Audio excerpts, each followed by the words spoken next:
My husband asked me to keep one secret. Just one. And I agreed because I loved him and because I thought it was temporary. I was wrong about the temporary part. My name is Claire. I'm 32 years old, and for the past 4 years I have been the Senior Director of Clinical Operations at a mid-sized pharmaceutical company outside of Boston. I manage a team of 41 people. I hold 2 graduate degrees. I bought my own condo at 28, paid off my student loans at 30, and I have never once, not a single time, led with any of that in a conversation. Not because I'm ashamed. Because it never seemed like the point. My husband Daniel is a high school history teacher. He loves what he does. He comes home talking about his students the way other people talk about their favorite TV shows, with genuine investment, with warmth, with this particular light in his eyes that made me fall in love with him at a mutual friend's dinner party 6 years ago. He was explaining the Missouri Compromise to me like it was the most fascinating thing that had ever happened to a human being, and I remember thinking, this man is exactly what he appears to be. No performance. No agenda. I married him for that. His salary is comfortable. Mine is considerably more than comfortable. We talked about it openly before we got engaged, decided it didn't define us, and moved on. Or so I thought. The problem wasn't Daniel. The problem was his mother. I had met my mother-in-law exactly 4 times before this story begins. Each time, she was polite enough, the particular kind of polite that is actually a form of assessment. She would look at my clothes, ask about my little job, and make quiet comments about how Daniel had always been meant for someone more grounded. She never said anything directly cruel. She didn't have to. The implication was always there, floating just below the surface like something cold you suddenly feel against your ankle in the ocean. Her name is Patricia, and she has 3 things she values above everything else in this world. Her son Daniel, the neighborhood she grew up in outside of Hartford, Connecticut, and her opinion of everyone who does not meet her standard of acceptable. I was never going to meet her standard. I understood that early. What I did not expect was the ambush. It started 3 weeks before Thanksgiving. Daniel sat down across from me at the kitchen table with that particular expression I had learned to read, the one where his jaw is set slightly too tight and he's choosing his words the way you choose footing on an icy sidewalk. My mom's coming for Thanksgiving, he said. And she's bringing someone. I put down my coffee. Someone. Her neighbor's son. Marcus. He paused. She thinks she's had this idea for a while now, that Marcus and you might. She's trying to set you up, I said. Not a question. He exhaled. She doesn't fully accept that she still thinks we rushed into this. She thinks if you met someone more compatible. He made air quotes with real discomfort. I know how that sounds. It sounded like his mother had been quietly running an alternate timeline in her head for the entirety of our marriage, where Daniel ends up with someone she approved of. It sounded like she had invited a man to our Thanksgiving table, our table, in our home, as a candidate for her son's next relationship, while his current wife was standing in the kitchen carving a turkey. I looked at Daniel. He looked at the table. What do you want me to do? I asked. Just don't make it a big thing. She means well. She doesn't know how to let go. He finally met my eyes. And maybe, could you just be low-key about the work stuff? She already thinks you're intimidating. If she finds out about the title, the salary, she'll dig in harder, she'll think I'm lesser. I want to be honest here. That last sentence hurt, not because he was wrong about how his mother would frame it, he was probably right. It hurt because, after 4 years of marriage, he was still trying to manage her perception of him by managing my visibility. I said okay. I would be low-key. That was my first mistake. Not because being low-key is wrong, but because I made the promise without understanding exactly how much rope his mother had already decided to give herself. Thanksgiving morning, I was in the kitchen by 7. I had been cooking since the day before, brined the turkey, made the cranberry sauce from scratch, prepped the pie dough. Daniel's mom had offered to bring something, and I had said, of course, wonderful, thank you. I genuinely meant it. She arrived at 11 with Marcus, a green bean casserole from a can, and an agenda. Marcus was fine, He was a real estate agent from Hartford, mid-30s, good-looking in the way that suggests he knows it, wearing a blazer that was slightly too new for the occasion. He shook my hand and said, "Danny talks about you," in a way that implied Danny talked about me as a problem to be solved. My mother-in-law walked into my kitchen, looked at the spread I had been building since the previous afternoon, and said, "Oh, how sweet, you made things." Not, "This looks incredible." Not, "You went to so much effort." Just, "How sweet, you made things." Like a kindergartner had finger-painted something and she was trying not to crush their dreams. I smiled and handed her a glass of wine. The first hour was manageable. Marcus talked about properties he was selling. My mother-in-law asked Daniel about his students, which is always the right move with Daniel. He'll glow for 30 minutes on that topic alone.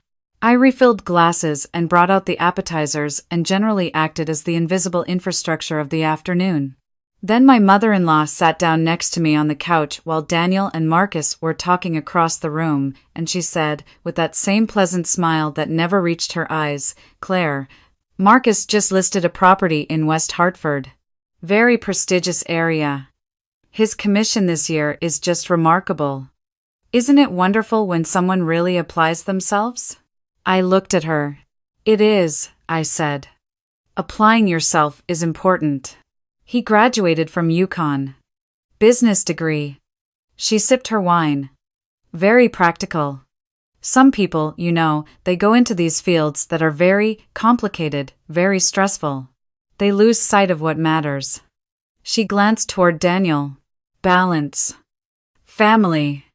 Being present." I understood what she was doing. She was not being subtle. She was telling me, in the language she had perfected over decades, that Marcus was available, appropriate, and a better match for her son than I was, while simultaneously suggesting that my career made me a bad wife. I took a sip of my own wine and said, "You're right. Balance is everything." She looked mildly disappointed that I hadn't argued. Dinner was served at 2. I had put out my grandmother's china, the set I had inherited, bone white, with a thin gold rim, the kind of thing that takes up real estate in a cabinet and only comes out when it matters. My mother-in-law looked at the table and said, "How fun, you're using the vintage pieces," in a tone that suggested she found them dated. I said they had been in my family. She said, "How charming." Marcus, to his credit, seemed uncomfortable with all of this. He complimented the turkey genuinely. He asked me how long I had been cooking and I said since college, and he said it showed, and I believe he meant it. He was not the villain of this story. He was just an unwitting prop in someone else's play. We were halfway through the meal when my mother-in-law turned to me and said, and I want to record this precisely because I have replayed it many times, "Claire, Marcus was asking about your work earlier. I realized I actually don't know exactly what you do. Danny says you work in pharma?" "I do," I said. "Like in a lab?" "More on the operations side." She tilted her head, the way she always did when she was about to deliver something through the back door. "So administrative? Coordination type of work?" "Something like that," I said. And Daniel, my husband, the man who had asked me to be low-key, looked at his plate. I watched him look at his plate. My mother-in-law smiled at Marcus. "Claire keeps busy. That's lovely, isn't it? Having something to do." I put down my fork. Gently. Not dramatically. But deliberately. I looked at my mother-in-law and I said, with the same pleasant tone I had been using for the past 3 hours, "Actually, and I hope you'll forgive me for not mentioning it sooner, I'm the Senior Director of Clinical Operations. I oversee 4 departments and about 40 staff. We're currently running trials on 3 drug candidates for early-stage Alzheimer's treatment, which is the part I find most meaningful." Complete silence. Not the uncomfortable kind, exactly. More like the kind that happens when a room recalibrates. My mother-in-law blinked. I didn't realize, Danny never. He's modest on my behalf," I said. "It's one of the things I love about him." Daniel looked up from his plate. I met his eyes. His expression was something I will not forget. It was not relief, not quite. It was more like watching someone remember who they were. Marcus took a roll and said, "That's really impressive," and seemed to mean it. My mother-in-law recovered quickly. She is nothing if not practiced in recovery. She gave a small laugh and said, "Well, of course. You always seem so understated about it." "I've always thought the work matters more than the title," I said, "but the title is senior director. And the salary is," I considered for a moment. "More than comfortable," I smiled. "Would you like more cranberry sauce?" I made it from scratch. She took the cranberry sauce. For the rest of the meal, she was quieter than she had been all day. Not hostile, just recalculating. You could almost see it happening, the way you can see someone doing math in their head, a slight vacancy in the expression, a pause before speaking. Marcus helped clear the plates after dinner. He said quietly to me, while we were stacking dishes in the kitchen, "For what it's worth, I didn't know what this was supposed to be. She told me it was just a family dinner. I would never have." He stopped. "I'm sorry. This wasn't fair to you." I told him I appreciated that, and I meant it. After dessert, after Daniel's mother had said her goodbyes with exactly the same courtesy, she always performed the particular brightness that meant she was containing herself, and after Marcus had shaken my hand and said it was genuinely good to meet me, and after the door closed, I stood in my kitchen surrounded by my grandmother's china and the remains of a meal I had spent 2 days making. Daniel came in. He stood in the doorway. He said, "I'm sorry." Not a lot of words, but they were the right ones.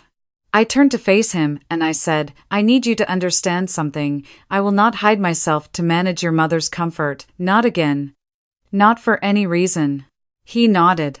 "She doesn't have to like me," I continued. "She doesn't have to approve of my job or my salary or my grandmother's china. But she will not sit at my table and imply that I am insufficient while I am feeding her. That is the line." He said, "You're right. I know you're right.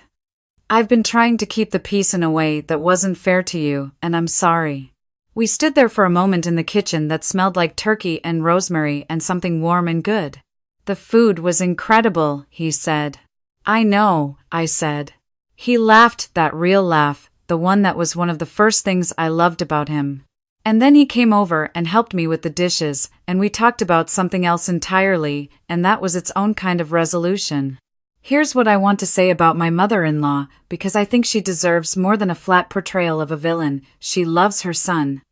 I genuinely believe that. Everything she does comes from a place of loving Daniel in the particular, slightly suffocating way of a mother who has made her child the center of her world and has not yet learned to love him while also letting him be fully separate from her. She wanted someone she understood for him, someone she could frame. I don't fit the frame she had in mind, and for a long time, I tried to be small enough to disappear into the edges of it. I am done with that. 2 weeks after Thanksgiving, she called me. This surprised me. She had never called me directly, always Daniel, always filtered through him. She said, "I want to apologize for Thanksgiving. I handled some things poorly." I said, "I appreciate that." A pause, then. "You really oversee 40 people?" 41 now, I said. "We just added a team." Another pause. That must be a lot of responsibility." "It is," I said. "I love it." She didn't say anything for a moment. Then, "Daniel always was drawn to capable women. Even as a boy. His third-grade teacher, he thought she hung the moon." A small, almost reluctant warmth in her voice. I suppose I never quite saw it clearly. It was not a full apology. It was not a transformation. Life doesn't quite work that way. People don't flip like a switch and become different after one dinner conversation. But it was something.